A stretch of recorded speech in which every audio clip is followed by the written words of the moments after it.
Muy buenos días, queridos estudiantes. Empezamos con la clase de hoy. Después de haber tomado sus orales, ¿no? Ahora continuamos con la clase. La semana pasada llevamos qué era la geografía, dónde nace la geografía, ¿no? Muy bien. Cuáles eran sus divisiones, o sea, en qué edades, quiénes eran sus representantes de cada una de esas edades, y también, pues, cuál era el campo de estudio de la geografía. Muy bien, entonces, ahora el espacio geográfico. Muy bien, entonces, ¿qué es el espacio geográfico? Acá ustedes están observando y por lo tanto me va a leer, a ver, Michelle. Solamente leerlo, Michelle. Ya, Miss. Es el conjunto de tierras, masas de agua y atmósfera que conforman el planeta. El espacio geográfico está en constante transformación debido a la acción de los agentes naturales y del ser humano. Correcto, muy bien. El espacio geográfico, ¿no? Dice que es el conjunto de ¿qué? De tierras. Ahí está. Muy bien, este es el espacio geográfico.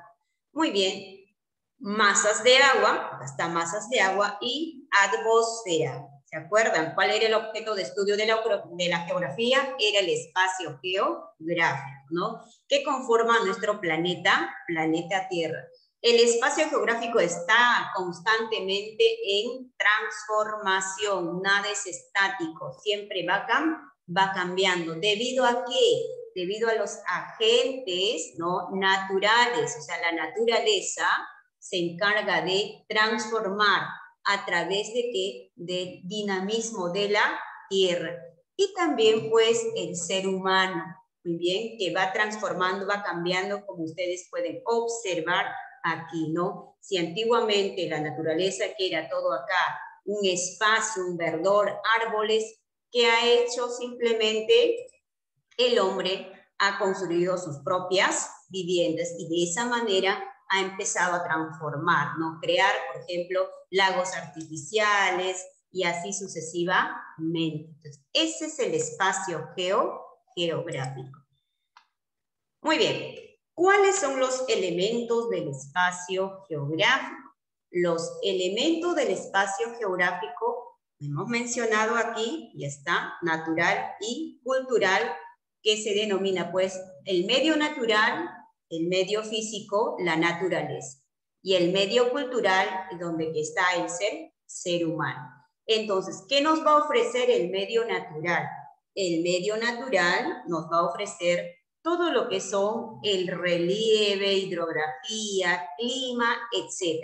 Y el medio cultural, todas nuestras costumbres, tradiciones, o sea, la historia que va dejando el hombre para, muy bien, para conformar el espacio geográfico. Entonces, el medio geográfico, el medio cultural, que equivale el paisaje natural. Aquí observamos, por ejemplo, todos los componentes del espacio geográfico, ¿no? Tanto que nos ofrece el medio natural como el medio cultural. Entonces, el medio natural, ¿qué cosa es? Es la naturaleza, pero la parte física, ¿ya? La parte física, que va a resultar exclusivamente de las fuerzas físicas que van a actuar ¿dónde? Sobre la Tierra. Es decir, provienen de la propia acción de la naturaleza. Muy bien, cuando hablamos de relieve, ¿qué estamos hablando? Por ejemplo, el relieve del Perú, sus montañas, sus mesetas, sus desiertos, sus depresiones, y así sucesivamente.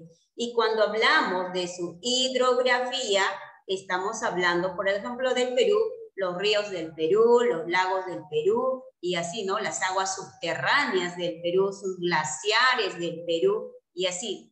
Clima igual, ¿no? Por ejemplo, el clima del Perú tenemos 3, ¿no? En forma general, en la costa, en la región andina y como en la selva amazónica, ¿no? Tropical, semitropical, ¿no? Árido, húmedo, desértico y así sucesivamente. Entonces, Y en el medio cultural, la historia, ¿no? Todos los elementos de quién, del ser humano, ¿no? Donde que ellos van a transformar el medio natural a través de sus técnicas, ¿no? Como por ejemplo, en toda su historia vamos a ver todas las vías de comunicación que nos deja el hombre, ¿no? Como sus carreteras, sus aeropuertos, puentes, caminos, etc.